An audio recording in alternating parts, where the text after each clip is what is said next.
उम्मीद करते हैं कि अच्छे होंगे। मेरा नाम अभिनय शर्मा है और मैं 2017 से YouTube पे लगातार पढ़ा रहा हूँ। मैथ्स पढ़ाता हूँ और पिछले कुछ दिनों में आपने मुझे देखा होगा कि जो भी एग्जाम सिस्टम में अनफेयरनेस है उसके खिलाफ मैं लगातार लड़ाई लड़ रहा हूँ और मैंने बहुत सारी लड़ाइयाँ लड़ी हैं और जीती भी हैं। लेकिन पिछले कुछ दिनों में जो लड़ाई लड़ी गई उसमें बहुत अलग अलग तरीके से अलग अलग लोगों द्वारा नीचा दिखाया गया।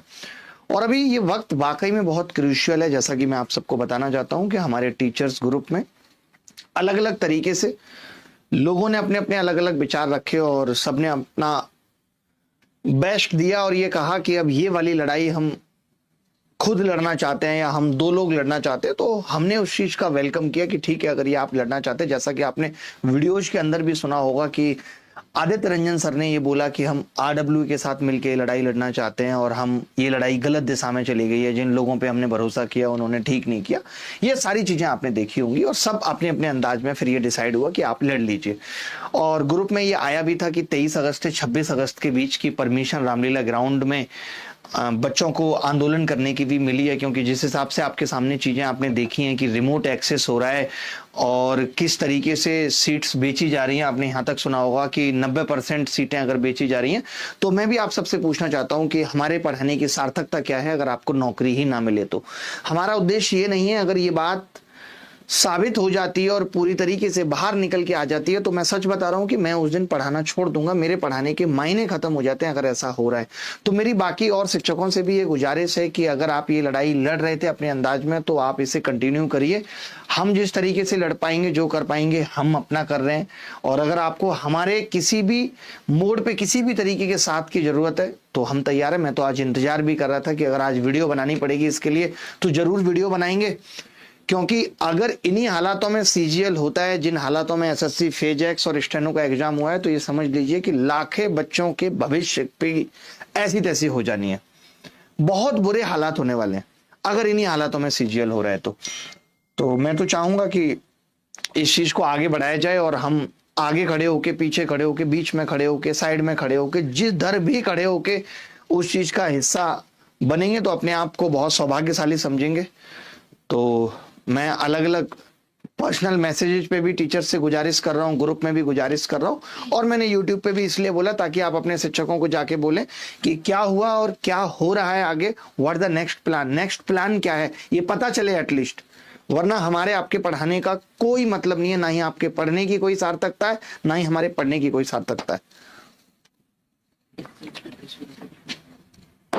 ये लड़ाई लड़नी पड़ेगी और इस लड़ाई की शुरुआत हो चुकी है। कई बार ऐसा होता है। हाँ, डेट का मैं इन लोगों को बता चुका हूं, डिस्कस कर चुका हूं। तो चलिए शुरू करते हैं आज की क्लास। मॉक 2 में आप सबका स्वागत है। पता नहीं क्यों ऐसा लग रहा है कहीं ऐसा ही ना हो सच में कि पढ़ाना ही छोड़ना पड़ जाए। उससे बड़ी बात दुर्भाग्य की और कुछ नहीं हो सकती है अगर ऐसा हुआ तो। क्योंकि ये तो मान के चलिए कि सरकार और आयोग और एजेंसियां मिल करके आपके भविष्य के साथ कारोबार कर रही हैं और ये एकदम 100% सच बात है। करप्शन की जड़ें इतनी गहरी हो गई हैं कि आप सोच नहीं सकते। सब लिप्त हैं।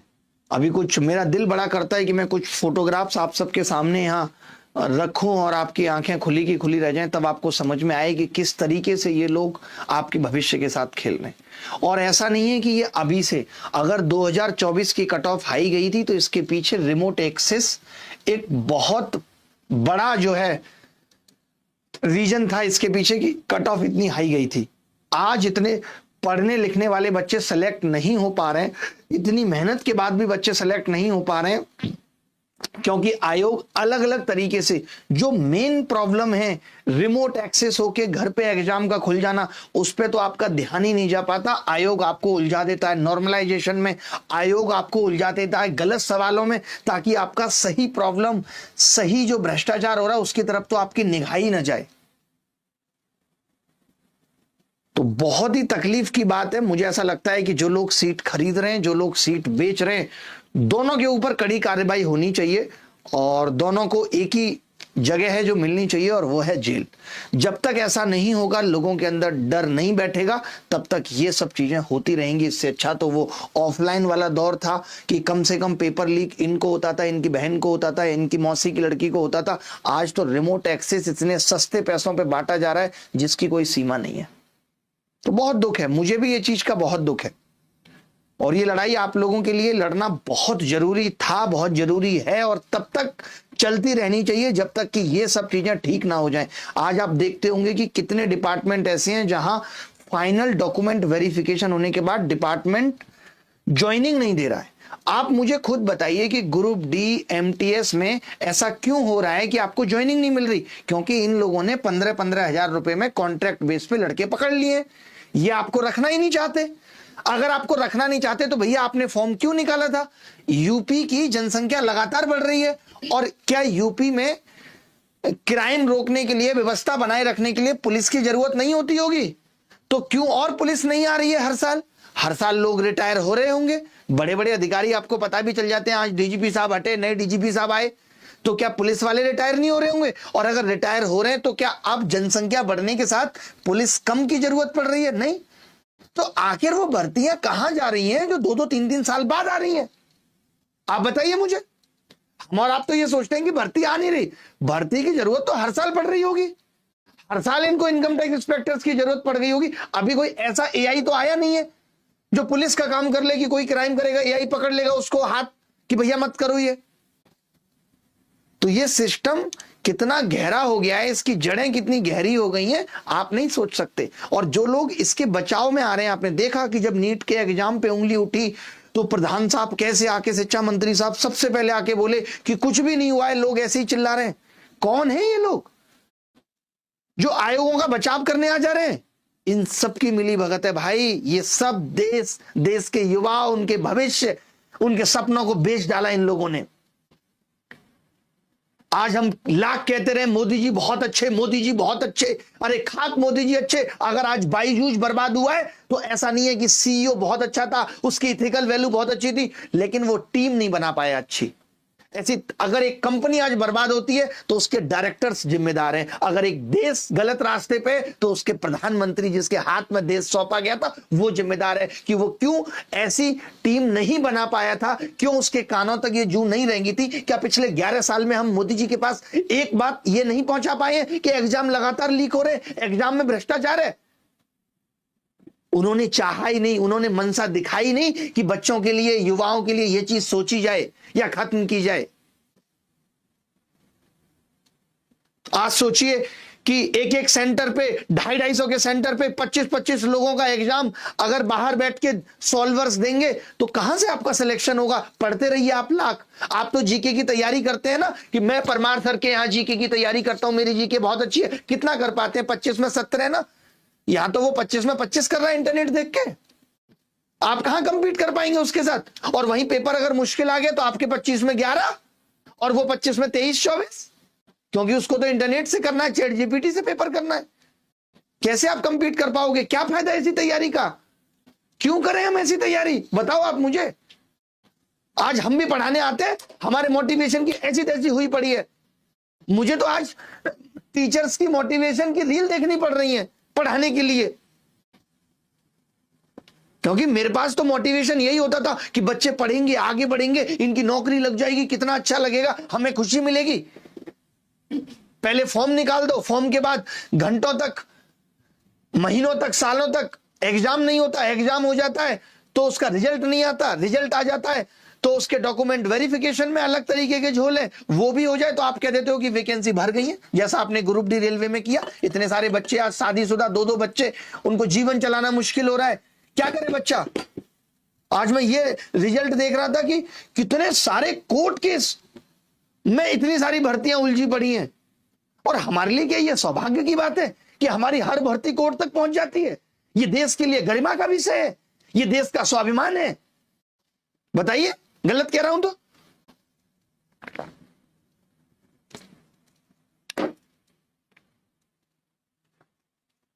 मन करता है कि इनको उखाड़ के फेंक दो यार, इतना बर्बाद कर दिया सब। ऑफलाइन था एग्जाम, ऑनलाइन लेके आएंगे, सब कुछ ठीक कर देंगे, ऑनलाइन में करप्शन कम होगा। रास्ते ढूंढ लिए। अब एक सेंटर वाले को मैं जब पूछता हूं तो वो कहता है कि जी मुझे एग्जाम कराने का 20,000 रुपए भी नहीं मिलता पर डे का, वो भी 7 महीने बाद मिलता है। तो मेरी तो कमाई यही है। उसने कमाई के रास्ते ढूंढ लिए। आप जिस चीज को जितना मुश्किल करोगे वो उसी चीज के कमाई के रास्ते ढूंढ लेगा। आपने बेरोजगारी को इतना बड़ा मुद्दा बना दिया, आपने नौकरी को इतनी बड़ी चीज बना दी कि लोग खरीदने लग गए। और जब नौकरी खरीदनी है तो खुल के बेचिए भैया। फॉर्म भरवाने का नाटक क्यों, एग्जाम करने का नाटक क्यों, खुल के नौकरी बेचिए। फिर हम कहते हैं देश सुरक्षित हाथों में है। कमाल की चौकीदारी की साहब ने। मैं क्लियर बोल रहा हूं, अगर यही हाल रहा मोदी जी, अगर मेरी आवाज आप तक पहुंच रही है तो मैं भी छोड़ दूंगा पढ़ाना। हम बच्चों से भी एग्जाम बॉयकॉट करा देंगे। सबके आधार कार्ड में नाम बेरोजगार लिखा देंगे। सबका टाइटल शर्मा, पांडे, द्विवेदी, वर्मा और जो है गंगवार होगा ही नहीं, अग्रवाल, सबके में होगा बेरोजगार बेरोजगार बेरोजगार। और क्या करेगा आदमी? मजबूर कर रहे हो आप। पूरा सिस्टम बर्बाद करके फेंक दिया बदतमीजों ने।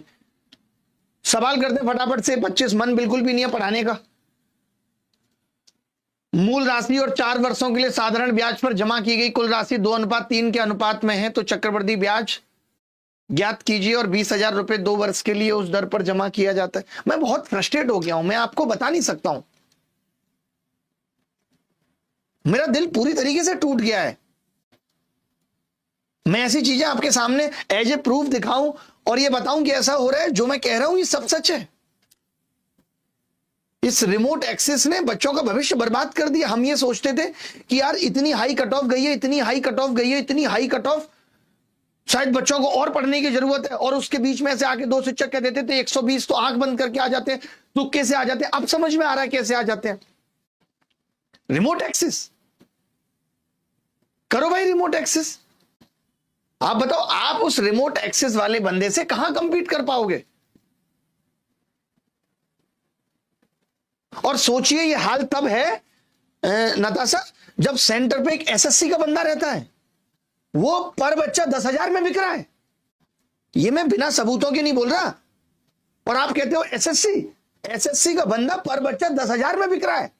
हर आदमी बिक रहा है। साला ईमान बिक गया, प्यार बिक गया एक बेरोजगार का। अब यह एसएससी का बंदा बिक गया, सरकारें बिक गई, आयोग बिक गए। जब सब कुछ बिकना ही था तो बच्चा क्यों तैयारी में आता, वो भी कहीं पैसे कमा के खरीदने की जुगाड़ में लगता। अरे एग्जाम पोस्टपोन्ड हो गया सीजीएल का, उसके बाद क्या होगा? जिस वेंडर को इन्होंने दिया है वो क्या हल करेगा, आप मुझे बताइए। वो तो दूसरे नकली लोगों को एग्जाम कराने का ठेका दे रहा है। उसको मतलब नहीं आपका एग्जाम अच्छा हो या नहीं हो, उसको मतलब नहीं आपका माउस काम कर रहा है, कीबोर्ड काम कर रहा है, नहीं। उसका सीधा टारगेट है कि मेरे को तो यहां से 50,000 करोड़, 1 लाख करोड़ पैसा बनाना है, बस उसका टारगेट ही यही है। उसको काम ही ये दिया गया है।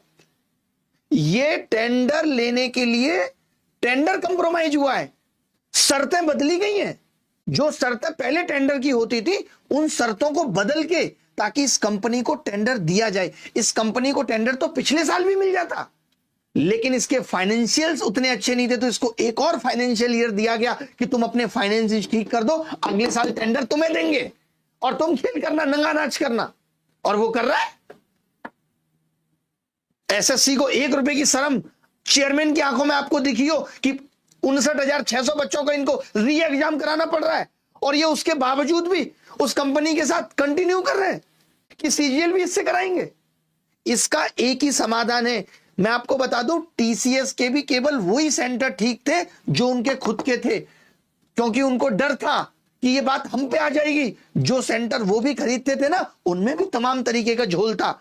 ऐसा नहीं कि सारे सेंटर बदल गए, बहुत सारे सेंटर तो वही है जो पहले टीसीएस के अंडर काम करते थे, काम मतलब स्कैम करते थे, आज वो एडिक्विटी के अंडर स्कैम कर रहे हैं। तो ये तो एसएससी को देखना था। आज हम डिजिटल इंडिया की बात करते हैं, आज हम उस दौर की बात करते हैं कि हम झट से पकड़ लेंगे कौन गलत कर रहा है। चुनाव आयोग झट से पकड़ लेता है वोट चोरी हुई या नहीं हुई, और यहां एग्जाम चोरी हो जा रहा है उसको पकड़ने का इनके पास कोई टूल नहीं है। ये नहीं बता सकते कि 2023 में कितने बच्चों का रिमोट एक्सेस बाहर हुआ था। ये नहीं बता सकते कितने बच्चों का रिमोट एक्सेस 2024 में हुआ था जिनको नौकरी मिली है। इनके पास लिस्ट ये दिखाए कितने बच्चों का हुआ था। पीसीएस कभी ये लिस्ट नहीं देगी। क्यों देगी? क्योंकि उसको पता है उससे उसकी इमेज पर धब्बा पड़ेगा कि इनके सेंटर्स पर रिमोट एक्सेस हुआ था और हुआ है। मैं तो हलफनामे को मांगते हैं ना, ये एफिडेविट पे लिख के दे सकता हूं रोल नंबर्स के साथ। बताओ तुम।